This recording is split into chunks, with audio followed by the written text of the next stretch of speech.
بیس لیس ہے، جس کا سوسائٹی میں نہ دینی کوئی فائدہ ہے، نہ دنیاوی کوئی فائدہ ہے، نہ اخروی کوئی فائدہ ہے، کوئی فائدہ نہیں ہے، وہ سارے کے سارے اعمال اکٹھے کر لیے جائیں.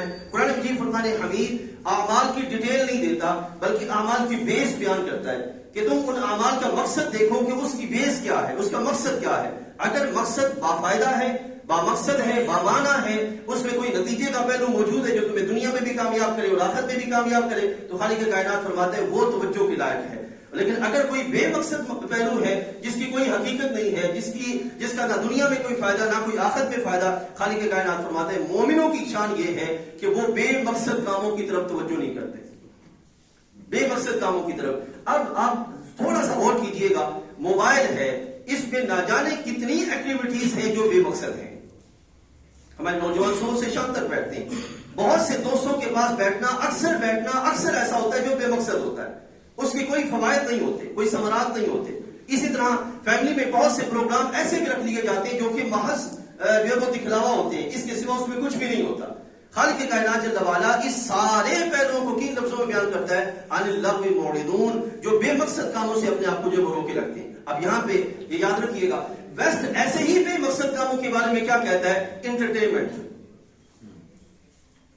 انٹرٹینمنٹ، انجوائمنٹ، اس کے سوا ویسٹ اور کوئی لفظ نہیں دیتا کہ اس میں جو ہے وہ لوگوں کے لحاظ سے کوئی فائدہ ہو. اکثر اس کے کام جس میں انٹرٹینمنٹ ہوتا ہے وہ بے مقصد ہوتے ہیں، بے معنی ہوتے ہیں، ان کی کوئی حقیقت نہیں ہوتی، جسٹ انجوائمنٹ کے لحاظ سے وہ کام کیا جا رہا ہوتا ہے. حالانکہ اگر دیکھا جائے وہاں پہ پیسہ لگ رہا ہے، صلاحیت صرف ہو رہی ہے، وقت جو ہے وہ صرف ہو رہا ہے، اور بہت سارے معاملات صرف ہو رہے ہیں، اور اگر وہی چیزیں وہاں سے نکال کر مقصد جگہ پہ لگا دیا جائے تو فائدہ ہو جائے. تو خالق کائنات جل وعلا فرماتے ہیں والذین هم عن اللغو معرضون.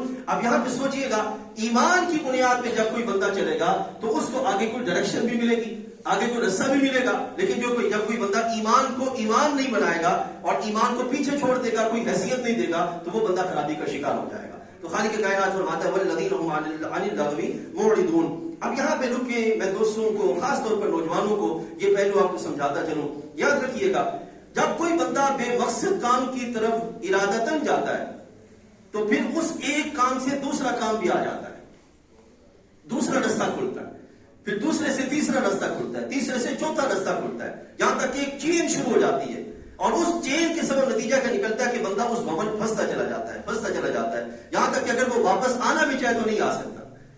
اس وجہ سے شریعت مطالعہ نے کیا کہا کہ جو سیدھا با مقصد رستہ ہے، اپنے آپ کو اسی پہ قائم رکھنے کا اہتمام کیا جائے، اس رستے سے باہر نکلنے کا سلسلہ نہ کیا جائے. اگر آپ ایک قدم وہاں پہ رکھیں گے تو شیطان چاہے گا دوسرا قدم بھی کر لیا جائے، وہاں پہ بھی دیکھ لیا جائے، کیونکہ انسان کی فطرت ہے جہاں سے روکا جائے وہاں سے جو ہے وہ فوراً جانے کا ارادہ کرتا ہے کہ میں دیکھوں تو صحیح وہاں پہ کیا ہے. تو شریعت مطالعہ کہتے ہیں کہ وہ رستہ جہاں پر تمہارے لیے آگے نافرمانی کے پہلو کھلنے ہیں، ان رستے کی طرف دیکھنا، جانا تو دور کی بات، دیکھنا بھی نہیں، توجہ بھی نہیں کرنی اس کی طرف جا کر کہ چاہے جائے کہ بندہ ادھر جائے اور پھر آگے تسلسل کے ساتھ جو ہے وہ رستہ کھلتا چلا جائے.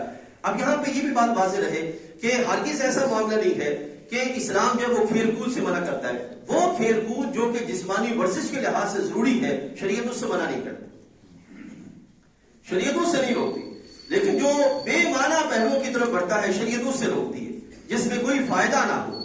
ٹھیک ہے، اب سوچئے گا ایک لمحے کے لیے، میں اکثر میرے سٹیٹس جو دوست دیکھتے ہیں ان کو بھی پتا ہوگا، جب بھی میچ شروع ہوتا ہے تو میرے دل میں ایسی کڑن پیدا ہو جاتی ہے کہ میں اپنے سے باہر ہو جاتا ہوں، پھر میں ایسے سٹیٹس لگاتا ہوں کہ لوگ جو ہے وہ حیران ہوتے ہیں یہ کیسے سٹیٹس لگائے جا رہے ہیں. وجہ کیا ہے عزیز دوستو؟ وجہ یہ ہے آج کے اس دور کے اندر کھیل کود کے میدان کو حرام کاری کا میدان کر لیا گیا ہے. کھیل کود کے میدان قطر میں جو اس وقت سارا سسٹم ہو رہا ہے، فیفا کا قطر میں جو ہو رہا ہے، کیوں ویسٹ سارا قطر کے پیچھے پڑا ہوا ہے؟ کیوں قطر کو قبول نہیں کیا جا رہا؟ چند ایک چیزیں تحفظات کی لائق ہے وہاں پر، لیکن جو حرام کاری کا سلسلہ ویسٹ میں اس کھیل کود کے پیچھے ہوتا تھا، قطر نے وہ بند کر دیا. کیا پاکستان میں جب میچ شروع ہوتے ہیں تو میچ میں جوئے نہیں لگتے، نمبرنگ نہیں ہوتی، اس طرح کے دوسرے پہلو نہیں شروع ہوتے، اور نہ جانے کتنے ہمارے نوجوان کی راہوں پہ چلے جاتے ہیں. اب کھیل سے آگے کئی سلسلے حرام کاری کے شروع ہو گئے. شریعت مطالعہ کیا کہتی ہے اور اس پہ کنٹرول کس نے کرنا ہے؟ یہ حکومت وقت کا کام. یہ ہماری اخلاقی ذمہ داری ہے کہ ہم خود بھی اس کو اپنے آپ کو کنٹرول کرنے کا اہتمام کریں، کیونکہ اسلام منع کرتا ہے. اسلام ایسی روش کی طرف جانے کی اجازت نہیں دیتا.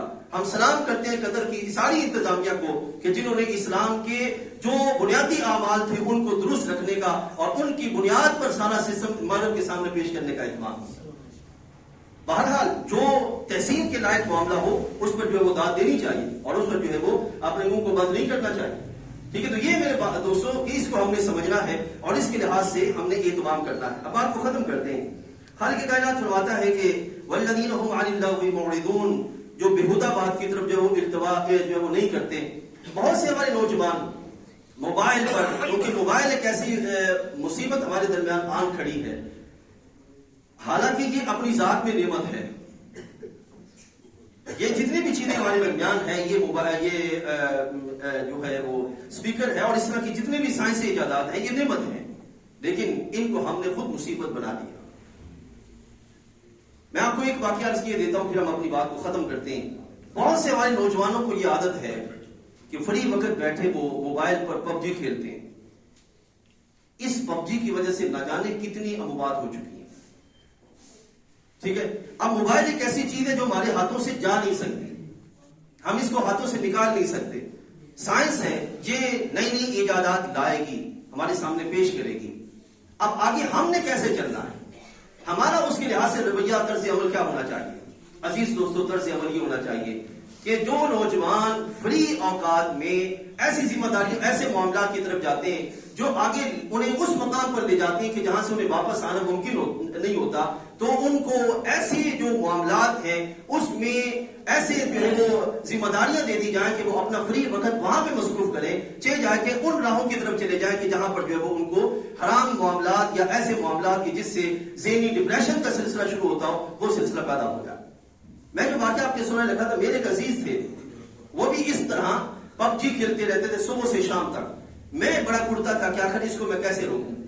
تو میں نے اپنے اس عزیز کو موبائل پر ہی ارننگ کے بھی بہت سے سورسز ہیں اور بہت سی ایپس ہیں کہ جن کے ذریعے ارننگ کا سلسلہ ہوتا ہے. میں نے اس کو جو وہ ارننگ کی طرف لگا دیا اور کہا کہ ایک ہفتہ تک یہ ساری جو میں تمہیں ایپ دے رہا ہوں اور ساری جو ایکسرسائز دے رہا ہوں یہ تمہیں کرنے کا اہتمام کرنا ہے اور مجھے ایک ہفتے کے بعد اس کا رزلٹ چاہیے.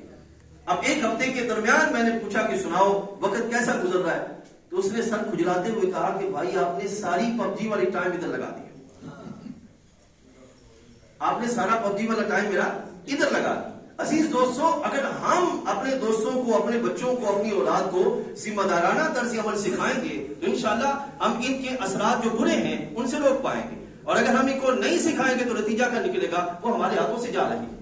تو یہ ایک ہے کہ قرآن کا حکم, اور دوسرا ہے اس حکم کا امپلیمنٹ کیسے کرنا ہے. تو وہ امپلیمنٹ ہم نے خود سوچنا ہے کہ اس کو ہم اس طرف لائیں کیسے اور اس طرف اس کا جو ہے وہ اطلاق کیسے کیا جائے. انشاءاللہ اور عزیز اگلی جو 2 صفات رہ گئی اس کو اگلی نشست میں بیان کریں گے. اللہ تعالیٰ جل وعلا سمجھ و عمل کی توفیق عطا فرمائے. واخر دعوانا الحمدللہ.